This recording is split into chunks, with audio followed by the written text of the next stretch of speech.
Hi hello నమస్తే నేను మీ అధికార్ news studio నుండి ఇటీవల జరిగిన 2024 సార్వత్రిక ఎన్నికల్లో పోటీ చేసిన తాతా మనవరాళ్లపై రిజల్ట్కు ముందు రోజు చిక్కాల లక్ష్మణ్తో మనం ఇంటర్వ్యూ చేయడం జరిగింది.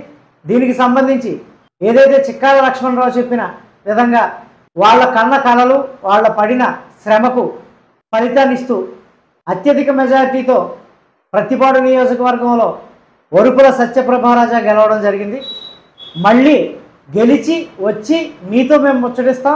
అప్పుడు ఖచ్చితంగా వరుపుల సత్యప్రభారాజా విజయం ఏ విధంగా జరిగింది అనే దానిపై విశ్లేషిద్దామని చెప్పేసి చిక్కాల లక్ష్మణరావు మనకి చెప్పడం జరిగింది.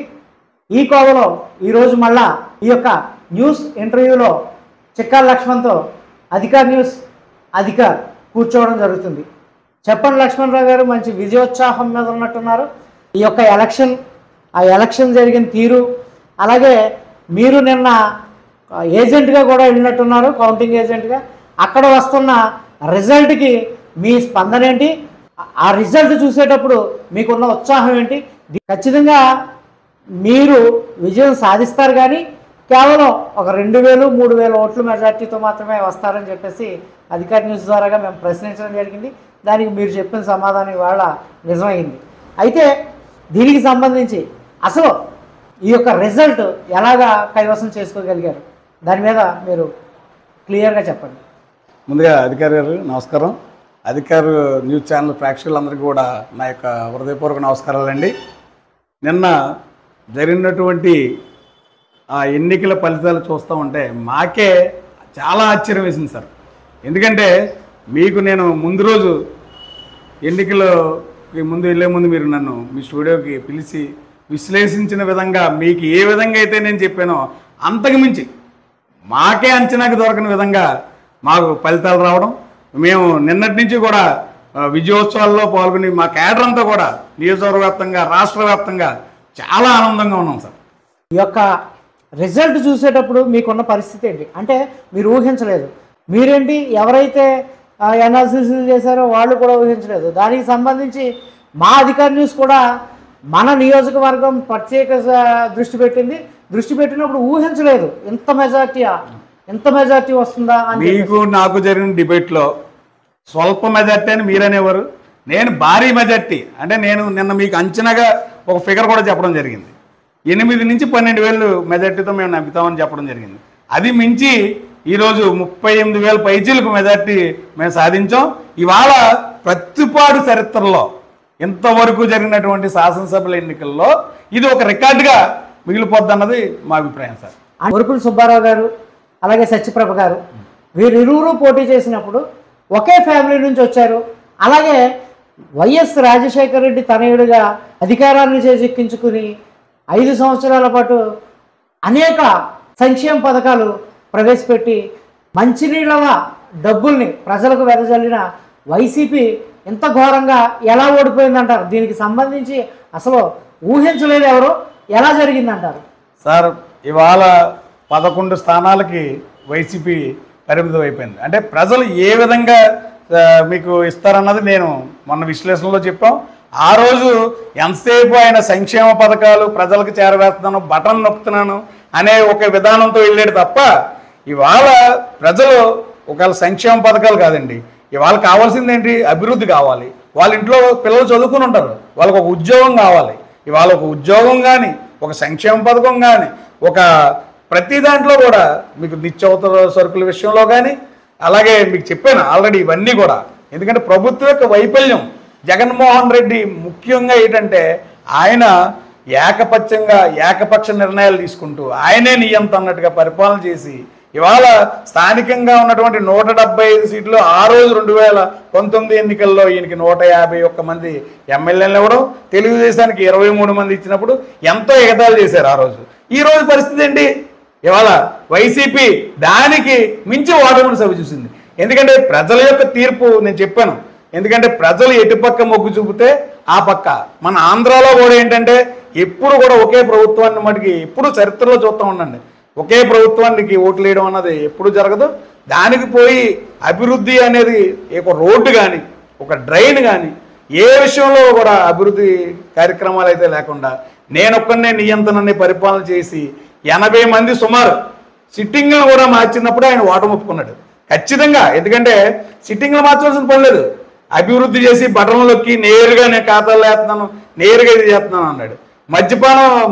మద్యం ఉంది, ఆయన సొంత బ్రాండ్లు పెట్టుకుని ఎంతో వేలాది కోట్ల బోల్డ్ మాఫీ వ్యాపారాలు చేసినటువంటి ప్రభుత్వానికి ఈరోజు ప్రజలు బుద్ధి చెప్పారు. వైసీపీ అధికారంలోకి రాకముందు మీరు వైసీపీలో ఉన్నారు, అవును. అది ఆ తర్వాత అధికారంలోకి వచ్చింది, దాంట్లో మీరు పదవుల్ని కూడా అనుభవించారు. అవునండి. అప్పుడు మీకు లాంటి వాళ్ళే చాలా మంది మనస్తాపం చెంది, అంటే నిన్న మా డిబేట్లో చెప్పారు మీరు ఏమని, ఈ సంక్షేమ పథకాలు మాత్రమే ఇచ్చి అభివృద్ధి పథకాలు లేకుండా చేశాడు, దానివల్ల చాలా మంది ప్రజలు మమ్మల్ని అడగడం కూడా జరిగింది. దానికి ఇబ్బందికర వాతావరణంలో చాలా మంది ఈ యొక్క వైఎస్ఆర్సీపీని వదిలేసి తెలుగుదేశం పార్టీలోకి రావడం జరిగింది, అది కూడా వైఫల్యం అనే అంటారా? ఖచ్చితంగా సార్. ఎందుకంటే ఈ ప్రజా పరిపాలనలో ప్రతి ఒక్కరు పంచాయతీ వార్డు మెంబర్ కాడి నుంచి ఎమ్మెల్యే కాడి నుంచి ముఖ్యమంత్రి వరకు కూడా ఈ ప్రజాస్వామ్యంలో అందరూ ఏదో చేద్దామని రాజకీయంలోకి వస్తారు. ఇవాళ మేము ఇదే జగన్మోహన్ రెడ్డి గారి ప్రభుత్వంలో మేము గతంలో నేను సొసైటీ చైర్మన్, మా మిస్సెస్ వైస్ ఎంపీపీ, మీకు డిబేట్లు కూడా చెప్పా, కనీసం ఈ పదవి నుండి 2.5 సంవత్సరాలు గడిచి నా కూడా మేము కనీసం ఊళ్ళో తట్ట కాంక్రీట్ కూడా అయిపోతే ఏ విధంగా ఉంటుంది చెప్పండి. సంక్షేమ పథకాలు పంచడానికి వెళ్ళేవాళ్ళం, ప్రజలు రివర్స్లో మమ్మల్ని ఇవి తీసుకుని హ్యాపీగా ఫీల్ అయ్యారు కదండి, మమ్మల్ని ఉతికి ఆరేసేవారు. ఏ విధంగానే బాబు ఆ డ్రైన్ పోయింది, ఆ రోడ్డు పోయింది అనేవారు తప్ప ఈ పథకాలు పంచినటువంటి తృప్తి కనీసం ఇంత కూడా ఉండేది కదా సార్. అంతేకాకుండా అధికారికి ఇంకోటి చెప్తున్నాను నేను, ఇవాళ ప్రజాప్రతినిధి అన్నవాడు రాజకీయంలోకి ఎందుకు వస్తాడు, ఏదో ప్రజలకి తన వంతు ఏదో చేయాలని వస్తాడు. కనీసం ఇవాళ ప్రజలకి మేము కనీసం వైసీపీలో పదవులు పొందిన తర్వాత ముఖం చూపించడం కూడా భయపడే పరిస్థితులు మాకు కలిగాయి. ఎందుకంటే ఎంతసేపు ఆయన ఏకపోకడిగా చేసుకుంటూ పోతూ ప్రతీది ఒక వ్యవస్థను స్థాపించి ఆ వ్యవస్థ ద్వారానే ఇవ్వడం, ఈ నాయకులకు ఒక గుర్తింపు లేదు. ఇవాళ సర్పంచ్కి ఒక హోదా లేదు, ఇవాళ ఎంపీపీకి ఒక హోదా లేదు, కనీసం ఈ ఎమ్మెల్యేకి కూడా స్వతంత్రం లేదు. ఎమ్మెల్యే సీఎం దగ్గరికి వెళ్ళాలంటే భయపడిపోయేటువంటి వాతావరణం ఈ వైసీపీ ప్రభుత్వంలో ఉంది. ఖచ్చితంగా నేను చెప్తాను, ఇవాళ రిజల్ట్ వచ్చింది కదండి, ఇవాళ అతన్ని 11 స్థానాలకు పరిమితం చేశారంటే ప్రజలు, ఇదంతా కూడా మీరు ఎంత దాదాపు 90% పీపుల్ వ్యతిరేకించబట్టే ఇవాళ రిజల్ట్ వచ్చింది సార్. ఇంకో విషయం ఏంటంటే మీరు ఏదైతే వైఎస్ఆర్సీపీ నుంచి తెలుగుదేశంలోకి వచ్చారో అప్పుడు జనంలో కొన్ని మాటలు విన్నాం మేము, అధికార న్యూస్ ద్వారాగా మేము కొంతమందిని ప్రశ్నించినప్పుడు వాళ్ళు చెప్పిన మాటలు ఏంటంటే వైఎస్ఆర్సీపీలో పదవులు అనుభవించి అలాగే నాయకత్వాలు చేసి తెలుగుదేశాన్ని తిట్టి మళ్ళీ తెలుగుదేశంలోకి వచ్చిన వాళ్ళే ఏదో కొత్త సీసాలో పాతసాల అన్న మాదిరిగా మళ్ళీ వీళ్ళే తెలుగుదేశం పార్టీలోకి రావడం జరిగింది, కేవలం తెలుగుదేశం ఓడిపోతే వీళ్ళ వల్లే ఓడిపోతుందని చెప్పేసి కూడా చాలా మంది చెప్పడం జరిగింది. దానికి విరుద్ధంగా ఎలా జరిగిందంటారు సార్? వాళ్ళు చెప్తున్నాం, నా వరకు చెప్తున్నాను, నేను ఎప్పుడైతే తెలుగుదేశం కండువా వేసుకున్నానో ఆ రోజుకి పార్టీకి నేను పనిచేశాను, నిబద్ధతగా పనిచేశాను. నేను కానీ నాతో ఉన్నటువంటి క్యాడర్ కానీ మా కుటుంబ సభ్యులు కానీ ఇవంతా కూడా మేము నిబద్ధతతోనే పనిచేసాం. ఎందుకంటే పార్టీలో మేము లబ్ధి పొందాం అది పొందాం అంటారు, ఇవాళ మేము పొందినటువంటి పదవులు చాలా చిన్నవి, వాటికి ఇవాళ ఫేస్బుక్లో రకరకాల కామెంట్లు పెట్టారు, మా పైన రకరకాల లబ్ధులు పొందామన్నారు. ఈ ప్రభుత్వంలో మేము లబ్ధులు పొందడం మాట పక్కనడితే రాజకీయంగా ఫైనాన్షియల్గా చాలా మేము కూరుకుపోయాం సార్. ఎందుకంటే మేము చేసినటువంటి పనులకి బిల్లులు తెచ్చుకోని పరిస్థితిలో మేము ఉన్నాం. నేను 25 లక్షలు వచ్చేసాను, దాన్ని కనీసం బిల్లు కాదు కదా, ఇవాళ నా ఇంటి కాగితాలు కూడా ఇవాళ నేను ఛాలెంజ్గా చెప్తాను, ఇంకా ప్రజల్లో నేను అప్పుల్లో ఉన్నాను. ఒక పదవి చేసి ఒక తృప్తి లేదు ప్రజలకు, మనం ఒక మంచి చేయలేకపోయాం. కనీసం రాజకీయంగా ఎంత తగలేసుకుని మేము ఒక రూపాయి సంపాదన లేకపోయినా ఇవాళ చాలా చెప్పకూడదు కానండి, చాలా పరిస్థితి ఈ ప్రభుత్వంలో మేము అనిపించాం సార్. ఖచ్చితంగా మేము అడిగింది ఏంటంటే మీరు రావడం వల్ల తెలుగుదేశం పోద్ది, ఎందుకంటే కొత్త నాయకత్వం ఉంది, కొత్త వాళ్ళు జాయిన్ అయ్యారు వైసీపీలో, పాత వాళ్ళందరినీ బాగానే తీసేశారు అని చెప్పేసి కొంతమంది చెప్పడం జరిగింది. కానీ దానికి విరుద్ధంగా ప్రజలు ఎలాగా మీకు పట్టం కట్టారంటారు సార్? ఇవాళ మమ్మల్ని చూసో ఎవరిని చూసో వేయరు, ఎందుకంటే పార్టీ యొక్క జగన్మోహన్ రెడ్డి పరిపాలన మీకు మన డెబిట్లో కూడా చెప్పా, ప్రజలందరూ 90% వ్యతిరేకిస్తున్నారు. అతని పరిపాలనను వ్యతిరేకిస్తున్నారు కాబట్టే ఇవాళ ప్రజలు నేనో ఇంకోలో కాదు, ఇక్కడ నేనేదో చిక్కా లక్ష్మణరావు అన్నవాడు దీంట్లోకి వచ్చేసి ఇది చేసేయడం అన్నది కాదు. ఎందుకంటే ప్రజలలో మార్పు వచ్చింది. ఇవాళ మనం ఓటర్లను ఎంతో చైతన్యపరుస్తాం అనేక రకాలుగా. ఒక ఫైనాన్షియల్ కావండి, నేను అధికారంలోకి వచ్చి నీకు ఇది చేస్తాను ఏమన్నా కాదండి. ఇవాళ ఓటర్ లైన్లో ఓటు వేయడానికి వెళ్ళినప్పుడు ఆడు మైండ్లో ఖచ్చితంగా దీనికి ఓటు వేయాలని ఫిక్స్ అయ్యి వస్తారు సార్. ఇప్పుడు మీరు లింగంపర్తి నుండి ఈ యొక్క పార్టీకి సంబంధించి గట్టి పట్టునిచ్చారు. అవునండి. తెలుగుదేశంతో పాటు జనసేన, బీజేపీ కూడా మీతో కలిపి కష్టపడడం జరిగింది. అవునండి. అయితే లింగంపర్తి గ్రామంలో నేను నిన్న డిబేట్లో 5 నుండి 800 ఓట్ల మెజార్టీ మాత్రమే వస్తుంది, అంతకన్నా ఎక్కువ రాదంటున్నారు అని చెప్పేసి మీతో చెప్పడం జరిగింది. మెజార్టీ ఎంత వచ్చింది ఇప్పుడు? ఇవాళ లింగంపత్తిలో నేను ఫస్ట్ నుంచి మీకు చెప్పాను, డిబేట్లో కూర్చున్నప్పటి నుంచి కూడా సార్, లింగంపత్తిలో 1424 ఓట్ల మెజార్టీ వచ్చిందండి. 1424 మీకు 8 బూతులు సార్ మావి. 8 బూతుల్లో కూడా మీకు మెజార్టీ వద్దని మనం డిబేట్లో చెప్పాము. అనుకున్న దానికన్నా ఖచ్చితంగా. ఎందుకంటే మీరు మమ్మల్ని చాలా మంది ఏ విధంగా వస్తుంది, మేము ఈ మాట అన్నప్పుడు మమ్మల్ని ఏదో ఏలనగా చూశారు. ఎందుకంటే వాళ్ళంతా పెద్ద పెద్ద నాయకులు. ఇవాళ మొన్న ఒకటి చెప్పాను మీకు, ఇవాళ కూటమి అన్న దగ్గర నుంచి ఇవాళ జనసేన నుంచి ఉరుపుల తమ్మయ్య బాబు గారు, అలాగే తెలుగుదేశం నుంచి ఎస్జీవి సుబ్బరాజు గారు, మాజీ జడ్పీటీసీ జ్యోతుల పెద్దబాబు గారు, అలాగే మా ఫ్యామిలీ, పెంటకోటూరు ఫ్యామిలీ, ఇలా పెద్ద పెద్ద ఫ్యామిలీస్ అన్నీ కూడా కూటమిలోనే ఉన్నాయి. ఇవాళ సామాజిక వర్గాలన్నీ కూడా ఏకమయ్యాయి. అదంతా కూడా వాళ్ళు ఏంటంటే తక్కువగా అంచనా వేశారు. ఏంటంటే అధికార పార్టీ ఇవాళ ఖచ్చితంగా జగన్ పథకాలు నెగ్గించేస్తాయి అనే ఒకే కాన్సెప్ట్ వాళ్ళు వెళ్ళలేదు. అంతే తప్పించి మేమెప్పుడు కూడా ఈ ప్రజా ఎప్పుడైతే ప్రభుత్వ వ్యతిరేకత ఉందో అదంతా కూడా ప్రజలు వాళ్ళు చెప్పారు. దానికి నిదర్శనం క్యాండిడేట్ మా ఊరు లింగంపర్తి. అయితే ఏలేశ్వరంలో కూడా నేను సొంతంగా కొంత కాలిక్యులేట్ చేయడం జరిగింది. డబ్బులు పంపకం అది ఏలేశ్వరంలో మీకు మెజార్టీ పోయే అవకాశాలు ఉన్నాయని కూడా మన డిబేట్లో చెప్పడం జరిగింది. కానీ ఏలేశ్వరంలో కూడా అంటే డబ్బులు నాకు తెలిసి అక్కడ 1500 మీరు 1000 ఇచ్చినప్పుడు 1000 రూపాయలు కూడా పూర్తిగా ఎవరికి వెళ్ళలేదు అని చాలామంది నాతో తెలపడం జరిగింది. వైఎస్ఆర్సీపీ వాళ్ళు మాత్రం ప్రతి ఒక్కరికి ఇచ్చారు 1500 రూపాయలు చొప్పున అని చెప్పేసి చాలామంది నాకు చెప్పడం జరిగింది. దానికి సంబంధించి మాకు డబ్బులు అందలేదని ధర్నాలు కూడా చేస్తామని కూడా నాతో చెప్పడం జరిగింది జనం. అయితే ఈ సందర్భంలో అసలు ఎలా ఏలేశ్వరంలో అంత మెజారిటీ తెచ్చుకోగలరు? ఏలేశ్వరం టౌన్ మాత్రం ఎలా తెచ్చుకోగలరు సార్? ఇవాళ ఏలేశ్వరం టౌన్ పచ్చంగా 3800 పైచీలకు మెజార్టీ సాధించడం జరిగింది తెలుగుదేశం. ఎందుకంటే ఇవాళ డబ్బులు పంపిణీ పక్కన పెట్టండి, నేను మొన్న కూడా అదే చెప్పా. ఇవాళ ప్రజలు డిసైడ్ అయ్యారు. మీరు ఎంతసేపు ఏదైనా సరే ఇవాళ సత్యప్రభారాజా గారు ఏలేశ్వరం అమ్మాయి అండి, ఫస్ట్ పాయింట్. ఉరుపుల రాజా గారు ఏలేశ్వరం అల్లుడు అండి. ఇవన్నీ కూడా సమీకరణాలు కలిసి వచ్చే ఏలేశ్వరం ప్రజలు అన్నది ఏంటంటే ఇవాళ దాదాపు 20,000 పైచీలకు ఓటర్లు. ఎవరికి వచ్చినా 1000 వస్తుంది, 500 వస్తుంది, అంతకు మించి రాదు అన్నారు. వైసీపీ వాళ్ళు అయితే ఏకంగా మాకు 6,000 నుంచి 5,000 మెజార్టీ వస్తుంది పిచ్చి కలవగా అన్నారు.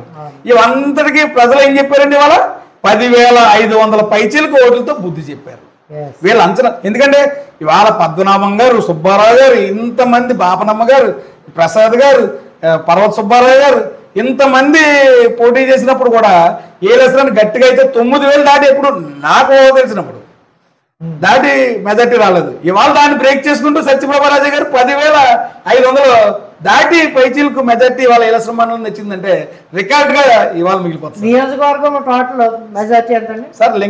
మొత్తం నియోజకవర్గ వ్యాప్తంగా 38,768 ఓట్లు వచ్చాయి సార్ మెజార్టీ. ఇవాళ దగ్గర మేమైతే 40,000 క్రాస్ చేస్తుంది అనుకున్నాం. ఖచ్చితంగా ఇది రికార్డు స్థాయి. ఎందుకంటే ఆ అమ్మాయి మీకు ఫస్ట్ లోనే చెప్పా, ఆవిడేమి రాజకీయంగా భర్త అడుగుజాలలో నడుస్తూ ఆవిడ అడ్మినిస్ట్రేషన్ ఇంటి దగ్గర ఉండి చేసి ఇవాళ భర్త కోల్పోయినా కూడా నిజంగా చెప్తాను సార్, నియోజకవర్గంలో 4 మండలాల్లో ఉన్నటువంటి క్యాడర్ని ప్రతి ఒక్కరిని పేరు పేరున పలకరించి పేరు పేరున ఫోన్ రిసీవ్ చేసుకుని ఇవాళ ఆ మహాతల్లికి చాలా ఓపికండి. ఎందుకంటే పిల్లలిద్దరు కూడా చాలా ప్రతి ఊరు కూడా వాళ్ళ తిరిగిన పరిస్థితి కానీ ఆ అమ్మాయి సత్యప్రభారాజా గారు ఇవాళ మా ఎమ్మెల్యే గారు తిరిగిన విధానం కానీ నిజంగా ప్రజలు బ్రహ్మరథం పెట్టారు. ఇవాళ ఈ తీర్పు కూడా నిదర్శనం. అజయ్ గారి యొక్క సేవా కార్యక్రమాలు అవి కూడా చెప్పాను మీకు. గతంలో చేసినటువంటి సేవా కార్యక్రమాలు కానీ ఆయన ఫౌండేషన్ ద్వారా చేసినటువంటి ప్రజలకి ఇవాళ ఆటో వాళ్ళకి డ్రైవింగ్ లైసెన్స్లు కానీ కళ్ళజోళ్ళు కళ్ళ ఆసుపత్రులు చేసి హార్ట్ ఆపరేషన్స్ ఇవాళ మహానుభావుడు చనిపోయి ఇవాళ రాజా గారికి ఆత్మకి శాంతి చేకూరే విధంగా నియోజకవర్గ ప్రజలందరూ బ్రహ్మరథం పుట్టారు సార్ అదేవిధంగా సత్యప్రభా రాజా గారి గురించి మీకు కూడా తెలుసు, ఎందుకంటే ఇక్కడే చదువుకుంది, వాళ్ళ ఫాదర్ కూడా ఇక్కడే జాబ్ చేశారు, నాగేశ్వరరావు గారు, ఈసీ నాగేశ్వరరావు గారు అండి. ఆయన కూడా మా మండలంలో అందరికీ మంచి పేరు ఉన్నట్టు వ్యక్తి. మీ సిస్టర్ క్లాస్మేట్ కూడా సత్యప్రభా రాజా గారు. ఎందుకంటే ఆ అమ్మాయి యొక్క స్ట్రాటజీ ఇవాళ 10th క్లాసు 7th క్లాసు చదివిన వ్యక్తి ఏం కాదండి, ఇవాళ MBA చదివినటువంటి మంచి పరిజ్ఞత, మంచి ఎడ్యుకేషన్ లెవెల్స్ ఉన్నటువంటి తను ఇవాళ నియోజకవర్గంలో మంచి ఎమ్మెల్యేగా గుర్తింపు ఉండిపోయి మంచి, ఎందుకంటే రేపు అసెంబ్లీలో కూడా ఈ సమస్యల పైన కానీ ఇంకో పైన కానీ ఆవిడ వాక్చర్యం వినిపించి ఆవిడైతే ఏమైతే హామీలు ఇచ్చిందో అవన్నీ కూడా ఖచ్చితంగా హామీలు అంటున్నారు కాబట్టి చెప్పండి. ఇప్పుడు ఆమె అతి కొద్ది కాలంలో కొన్ని ఉద్యమాలు చేసింది. అవును. ఏదైతే రావణయ్యపేట నుండి జడ్డంగి అన్నవరం వరకు, అలాగే కంబాలపాలెం రోడ్లు, వీటి మీద వైఎస్ఆర్సీపీ ఖచ్చితంగా రోడ్లు నిర్మించాలి, లేకుంటే గోడ కడతానంటూ గోడ కట్టడం జరిగింది, ఆ కార్యక్రమం చేయడం జరిగింది. అలాగే ఒక గజ్జినపూడికి సంబంధించి అక్కడ రోడ్లు అనాది కాలంగా నిర్మాణం జరగలేదు, ఆ రోడ్లను కూడా నిర్మాణం చేస్తాను, అవసరమైతే అక్కడ కూడా ఈ యొక్క రోడ్డు దిగ్బంధం చేసి గోడ కడతానని చెప్పి ఒక వాయిస్ని బయటకు వదలడం జరిగింది ఆవిడ. ఆ తర్వాత ఏదైతే ఇక్కడ సిట్టింగ్ ఎమ్మెల్యే లేకుండా ఇన్ఛార్జ్ వరకుల సుబ్బారావు గారికి ఇచ్చారో ఆయన హడావుడిగా వెళ్ళి కొబ్బరికాయ కొట్టడం జరిగింది. కొబ్బరికాయ కొట్టిన తర్వాత ఆ కార్యక్రమాన్ని నిలుపుదల చేయడం జరిగింది. ఇంక వాళ్ళు వేస్తారు కదా అని ఆ ఎలక్షన్స్ వచ్చేసినాయి, రిజల్ట్ కూడా వచ్చేసినాయి. ఆ రోడ్డు పరిస్థితి పట్టించుకునే పరిస్థితి ఎవరికి లేదు. ఇప్పుడు ఈ రోడ్లు అయితేనే ఇంకా చాలా అభివృద్ధి కార్యక్రమాలు ఆవిడకి తెలిసి, అంటే ఆవిడ చాలా వాటి మీద నియోజకవర్గంలో ఇవి చేస్తానని చెప్పేసి వాగ్దానాలు ఇవ్వడం జరిగింది. ఇవన్నీ ఖచ్చితంగా 5 సంవత్సరాల కాలంలో నిర్వర్తించగలదంటారా? మా శాసనసభ్యురాలుగా గెలుపొందినటువంటి సత్యప్రభా రాజా గారు మాట తప్పని మడమ తిప్పినటువంటి వ్యక్తిత్వం ఉన్నటువంటి శాసనసభ్యురాలు. పాత డైలాగ్ ఏం కాదండి ఇది. ఎందుకంటే ఖచ్చితంగా మీరు ఇవాళ చెప్తున్నాను సార్, అందుకే నేను ఆవిడతో తిరిగినటువంటి తక్కువ టైంలో చెప్తున్నాను సార్. ఎందుకంటే ఆవిడ ఇవాళ రావణయ్యపేట నుంచి మీరు అన్నట్టు జడ్డింగన్న వరకు రోడ్డు దాదాపు జగన్మోహన్ రెడ్డి సీఎం అయిన కాడి నుంచి అదే పరిస్థితి.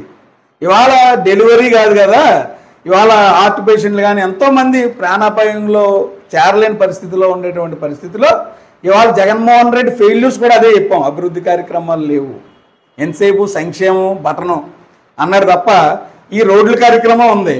ఇవాళ ఆ రోజు ధర్నా చేసినప్పుడు ఆవిడికి విశేషమైనటువంటి స్పందన వచ్చింది. ఆ రోజు రోడ్డు మీద గోడ కట్టి ఇవాళ అదంతా పకడ్బందీ అయినటువంటి హామీ తీసుకున్న తర్వాతే అక్కడి నుంచి ఉద్యమం విరమించింది ఆవిడ.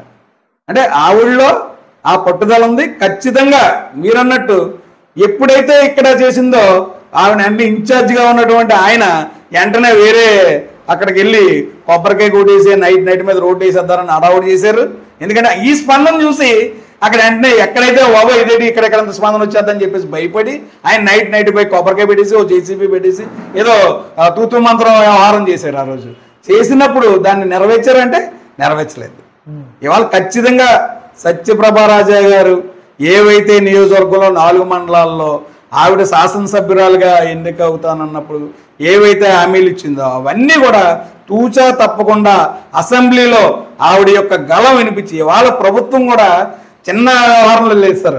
ఇవాళంటే ప్రతిపక్ష హోదా కోల్పోయినట్టు జగన్మోహన్ రెడ్డి 11 సీట్లు 18 సీట్లు రావాల్సిన జగన్మోహన్ రెడ్డి కనీసం ప్రతిపక్ష హోదా కూడా లేదు. రేపు ఈ వాయిసే కాకుండా చంద్రబాబు నాయుడు గారికి నేను నియోజకవర్గ ప్రజలకి ఇవన్నీ నేను హామీలు ఇచ్చాను, ఇవన్నీ నెరవేర్చవలసిన పరిస్థితి ఉందని చెప్పేసి ఆవిడ ఖచ్చితంగా నెరవేర్చేటటువంటి శాసనసభ్యురాలు. అలాగే అందులో ఏం డోకలేదు సార్. మీరు ప్రతిపక్ష హోదా కూడా లేదని చెప్పేసి జగన్మోహన్ రెడ్డి గారిని అనడం జరిగింది కదా, ఇదే కావాలో నేను ఒక ప్రశ్న సంధిస్తున్నాను. విషయం ఏంటంటే పవన్ కళ్యాణ్ ఎంతసేపు పవన్ కళ్యాణ్ అతఃపాతాళానికి దొక్కేస్తానన్న ఒక డైలాగ్ ఇవాళ న్యూస్ ఛానల్స్లోని అలాగే సోషల్ మీడియాలోని వైరల్ అవుతుంది. అంటే గతంలో 2019 ఎన్నికల్లో 1 సీటుకే పరిమితమైన జనసేన ఇవాళ 21 సీట్లలో కూడా, అంటే ఒకవేళ 30 ఇస్తే 30 కూడా వచ్చేసినేమో, 50 ఇస్తే 50 కూడా వచ్చినేమో, కానీ తగ్గి ఓట్లు ఏదైతే ప్రభుత్వ వ్యతిరేక ఓటు ఉందో అది చీలనివ్వను, ఖచ్చితంగా నేను వంతులో భాగంగా చంద్రబాబుతో నడిచెళ్తాను. అలాగే ఎంతో వ్యతిరేకత, జన సైనికుల నుండి ఎంతో వ్యతిరేకత వచ్చినప్పటికీ, కొంతమంది పార్టీని వదిలేసి ఇండిపెండెంట్లుగా పోటీ చేసినప్పటికీ, అతనికి ఏదైతే పవన్ కళ్యాణ్ ఉన్నారో ఆయనకి 21 సీట్లు మెజార్టీ వచ్చిందంటే దాన్ని ఎలా చూడాలంటారు? సార్, ఇవాళ పవన్ కళ్యాణ్ అనే వ్యక్తి రాష్ట్రంలో ఒక శక్తి, దాన్ని మనం ఒప్పుకోవాలి.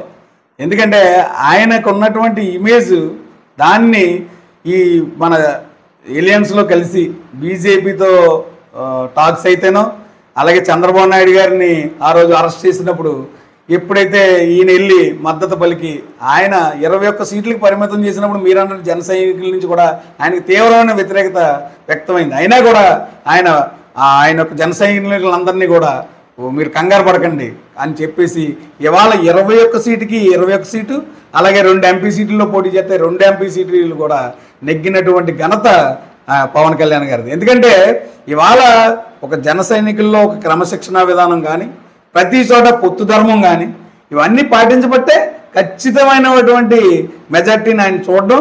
గతంలో 1 సీటుకే పరిమితం అయ్యే ఆయన 2 చోట్ల ఓడిపోయినా కూడా ఇవాళ దాన్ని ఆయన అగత్పాతాలకు తొక్కేస్తానన్నదే అది ఫేస్బుక్లో ఎవరి అభిమానం వాళ్ళది సార్. ఎందుకంటే ఇవాళ వాళ్ళ టైం వచ్చింది, మళ్ళా ఇవాళ వీళ్ళకి టైం వచ్చింది.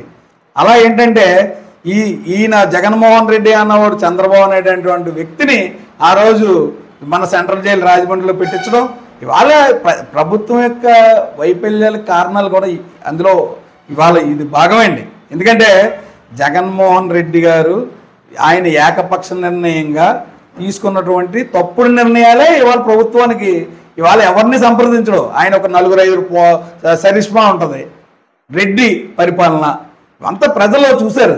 ఇవాళ అదే రెడ్లు ఇవాళ ఆయనకు వ్యతిరేకంగా పనిచేశారు. ఎందుకు పనిచేశారో కూడా చెప్తా. ఇవాళ క్వారీ ఫీల్డ్లో రెడ్లు ఉన్నారు, ఫైనాన్స్లో రెడ్లు ఉన్నారు. వీళ్ళంతా కూడా రెడ్డిల దాని నుంచే వ్యతిరేకత పొందినటువంటి ముఖ్యమంత్రి జగన్మోహన్ రెడ్డి గారు. ఓకే, ముద్రగడ పద్మనాభం గారి దగ్గరికి వద్దాం. ఆయన్ని అసలు గెలవనివ్వను, అవసరమైతే పేరు మార్చుకుంటానని చెప్పేసి చేయడం జరిగింది. దాని మీద బోల్డెన్ ట్రోల్స్ కూడా జరుగుతున్నాయి. అయితే ఆయన అన్న మాటకు కట్టుబడి ఇవాళ ఒక మెసేజ్ కూడా పంపించడం జరిగింది. మా అధికార న్యూస్కి కూడా పంపించారు. నేను పేరు మార్చుకుంటున్నాను పద్మనాభం రెడ్డిగా అంటూ ఆయన ఇది చేశారు. అది ఎంతవరకు కరెక్ట్ అంటారు?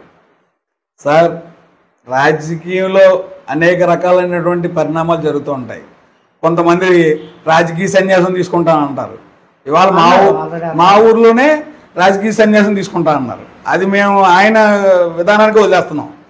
అలాగే పద్మనాభం రెడ్డిగా మార్చుకుంటానని ఓపెన్గా ఆయన వాయిస్ ఇచ్చారు. ఇవాళ దానికి కట్టుబడి ఆయన ప్రకటన చేయడం అన్నది ఆయన, ఎందుకంటే ఆయన విధానం అది. ఎందుకంటే పద్మనాభం గారు స్థాయి మించి మేము మాట్లాడలేము. ఎందుకంటే అది ఆయనకే వదిలేస్తున్నాం. ఎందుకంటే ఆయన మాట కట్టుబడే వ్యక్తి, ఏదన్నా మాట అంటే మాట తప్పని వ్యక్తి. కాబట్టి మార్చుకుంటే మార్చుకోవచ్చు, దానికేముందండి. ఇక ఏదైతే ఈ యొక్క సంక్షేమ పథకాల విషయంలో కానీ, అలాగే అభివృద్ధి కార్యక్రమాల్లో కానీ మేము ముందంచుకెళ్తాం. అలాగే సత్యప్రభ రాజా గారు ఇచ్చిన హామీలన్నీ కూడా నెరవేరుతాము. సత్యప్రభ గారి కన్నా ముందు ఒరుకుల రాజా గారు నిర్విరామంగా ఒక్క క్షణం ఖాళీ లేకుండా ఈ 5 సంవత్సరాలు ఆయన మీద ఎన్నో ఒత్తిళ్ళు, అంటే ఒకానొక టైంలో నిజంగా గుండెపోటు వచ్చింది అంటే అవి కేవలం ఆరోగ్యరీత్యా కాకుండా ఇది కూడా ఒక కారణమని, ఎలా అంటే ఇంకా అతన్ని బ్రతకనివ్వకూడదు అన్న స్థాయిలో రోజు ఏదో ఒక కంప్లైంట్ పెట్టడం, ఎక్కడో దగ్గర అరెస్ట్ చేయడం, ఎక్కడ ఆయన మళ్ళీ తప్పించుకుని వెళ్ళి బెయిల్ తెచ్చుకుంటే మళ్ళీ దాన్ని ఇది చేయడం, ఇంత దారుణమైన పరిస్థితుల్లో ఆయన ఇచ్చేశారు కదా. ఆయన కూడా ఈ నిర్విరామ కృషిలో ఇవన్నీ ఎదురవుతున్నా కూడా వీటిని పక్కన పెట్టి దాన్ని ఎదుర్కొంటూ సాక్షాత్తు డైరెక్ట్గా ఏదైతే 2019లో గెలిచిన ప్రభుత్వ అధినేత జగన్మోహన్ రెడ్డి ఉన్నాడో ఆయన్నే ఎదుర్కొంటూ ఉద్యమాలు చేయడం జరిగింది. ఆ ఉద్యమాల్లో వంతాడ మైనింగ్ అయితేనే, లేకపోతే వేరే బాక్సైట్ మైనింగ్ అయితేనే, ఆ బాక్సైట్ తోలకాల వల్ల విశాఖ జిల్లా దగ్గర నుండి మన ప్రతిపాడు నియోజకవర్గం మీద నుంచి రోడ్లు వేస్తే ఆ రోడ్లు అడ్డుకోవడం విషయం అయితేనే ఇవన్నీ చేశారు. వీటన్నింటినీ సత్యప్రభ గారు దృష్టిలో పెట్టుకుని ఆయన ఏవైతే పోరాటాలు చేశారో అన్నిటిని అమలు చేయగలరంటారా? ఖచ్చితంగా. ఎందుకంటే భర్త ఆశయాలను నెరవేర్చడానికే ఆవిడ రాజకీయంలోకి వచ్చింది. ఎందుకంటే ఆవిడ నిజంగా భర్తను కోల్పోయి ఒంటరి మహిళగా మిగిలిపోయిన పరిస్థితుల్లో ఆవిడ ఎంతో ధైర్యాన్ని, నిజంగా మనం ఏదో కౌరులు చెప్తాం, అది చేస్తాం ఇది చేస్తాం అంటాం, కానీ ఆవిడ నిజంగా అతి తక్కువ వయసులో భర్తను కోల్పోయి ఈరోజు రాజాగారి ఆశయాలను నెరవేర్చే విధానంలో చాలా పట్టుదలతో పనిచేసే ఈరోజు ఆవిడ ఎమ్మెల్యేగా భారీ స్థాయి మెజార్టీతో గెలుపొందడం జరిగింది. అలాగే రాజాగారి విషయం కూడా నేను 2 మాటలు చెప్పాలి. ఎందుకంటే ఆయన నాతో పాటు కలిపి చదువుకున్నారు. ఇంటర్మీడియట్ కాడి నుంచి మేము చైల్డ్హుడ్ కాడి నుంచి కూడా, ఈవెన్ మీ జూనియర్ కూడా. ఆ రోజు నుంచి రాజాగారు మనస్తత్వం కూడా నాకు బాగా తెలుసు. ఎందుకంటే మేము వైసీపీలో ఉన్నప్పుడు, ఆయన టీడీపీలో ఉన్నప్పుడు ఏనాడు మేమిద్దరం కూడా కలిసి పనిచేసే పరిస్థితులు కానీ అవకాశాలు కానీ రాలేదు. ఎందుకంటే ఆ రోజు ఆయన మనస్తత్వం నాకు బాగా తెలుసు. ఎందుకంటే మేము కలిసి చదువుకున్నాం. దాదాపు ఆయన నేను చదువుకునే విషయంలో ఒక 8-9 సంవత్సరాలు కలిపి తిరిగాం. ఎందుకంటే నాకు ఆయనకి ఉన్నటువంటి వ్యక్తిత్వాన్ని, అంటే ఈరోజు ఏదో మీడియా ద్వారా చెప్పడం కాదు, రాజా సరిష్మా గలవాడు, పట్టుదల గలవాడు, ఏదైనా అనుకుంటే సాధించేటటువంటి వ్యక్తిత్వం ఉన్నాడు, మహానుభావుడిని. మరి అతి స్వల్ప చిన్న వయసులోనే మరి చాలా అన్యాయం జరిగింది ఆ కుటుంబానికి. ఇవాళ రాజా గారి ఆత్మ శాంతించే విధంగా మేమందరం కూడా ప్రమాణపూర్తిగా చెప్తున్నాను, హార్ట్ఫుల్గా పనిచేయడం. ఇవాళ లింగంపతిలో మెజార్టీ సాధించే విషయంలో కూడా ఓపెన్ ఛాలెంజ్గా మేము తిరిగి ఇవాళ పంచాయతీ 908 ఓట్లు వస్తే ఇవాళ 1424 మెజార్టీ ఆపోజిట్ క్యాండిడేట్ ఊర్లో సాధించామంటే అది రాజా గారి యొక్క ఆత్మకి మేము శాంతి చేకూర్చామనే లింగంపతి నుంచి మేము అనుకుంటున్నాం సార్. చివరిగా ఒక ప్రశ్న, ఇదే పరిస్థితి 2024 ఎన్నికల అనంతరం 2029 వచ్చే వరకు మీరు అందరూ కంటిన్యూ చేయగలరా? ఎందుకంటే మందకి అయితే మజ్జిగ పాల్సిన పడుతుంది. ఆ పార్టీ నుండి ఉన్నారు, ఈ పార్టీ నుండి ఉన్నారు నాయకులు. ఇప్పుడు నాయకత్వం అనేది అందరూ ఆశించేదే, కానీ ఈ నాయకత్వ లోపాలు ఏవైనా ఇబ్బందికర వాతావరణాలు వస్తే వాటిని ఎదుర్కొంటూ, వాటిని తట్టుకుంటూ, సమన్వయం చేసుకుంటూ ఎన్నికల చివరి వరకు, అంటే 2029 మళ్ళీ వచ్చే ఎన్నికలు ఉన్నాయో అప్పుడు వరకు ఎక్కడికక్కడ అడ్జస్ట్మెంట్ చేసుకుంటూ మీరందరూ ఉండగలరా? సార్, ఇవాళ పొత్తు ధర్మం పాటించి మేము ఎన్నికలకు వెళ్ళడం జరిగింది. జనసేన, బీజేపీ, తెలుగుదేశం కూటమి ఈ పొత్తు ధర్మాన్ని అనుసరించే మేము ఎన్నికల్లో ప్రచారాలు చేసుకోవడం కానీ, ఎక్కడ సీట్లు పొత్తు ధర్మం ప్రకారం ఎవరికైతే సీట్లు ఇచ్చారో వాళ్ళంతా కూడా సమిష్టిగా పార్టీ యొక్క విజయానికి పనిచేసాం. అదే పనితీరు కానీ, ఇదే విధానం కానీ మేము 2024 నుంచి మీరు అడిగినట్టుగా 2029తో మేము అంతా సోదరభావంగా ఒక అన్నదమ్ముల్లాగా, అలాగే మీరు అన్నట్టు ఏంటంటే మందెక్కి వెళ్తే మజ్జిగ పలచబడ్డం అన్నది అది గత ప్రభుత్వంలో తప్ప ఈ ప్రభుత్వంలో అటువంటిది ఏముండదు. మేమంతా సమిష్టిగానే నిర్ణయాలు తీసుకుంటాం, సమిష్టిగానే మా నాయకురాలు సత్యప్రభ గారు డైరెక్షన్ ప్రకారమే నడుచుకుంటాం, అలాగే మా అధినేత చంద్రబాబు నాయుడు గారు విధానంలో నడుచుకుంటాం.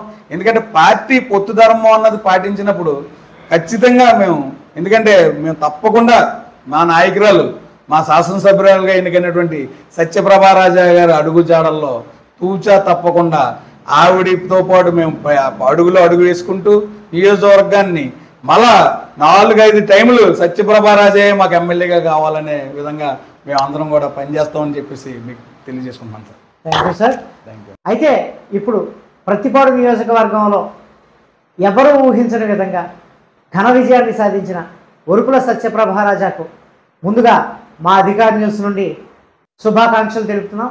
అలాగే ఆమె వెంట ఉండి కష్టపడి పనిచేసి లింగంపర్తే కాకుండా ఏలేశ్వరం మండలమే కాకుండా అలాగా 4 మండలాల్లో కూడా ఈ యొక్క అద్భుతమైన విజయాన్ని అందించిన ప్రజలందరికీ కూడా శుభాకాంక్షలు తెలియజేసుకుంటున్నాం.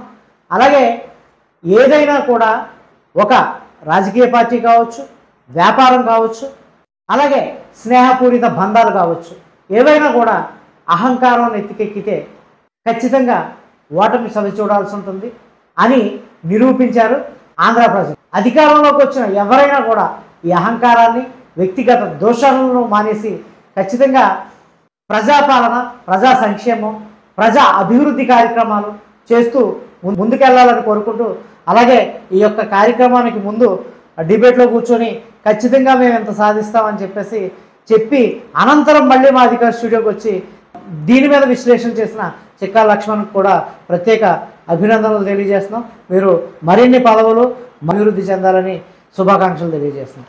Thank you sir. Thank you. నమస్తే.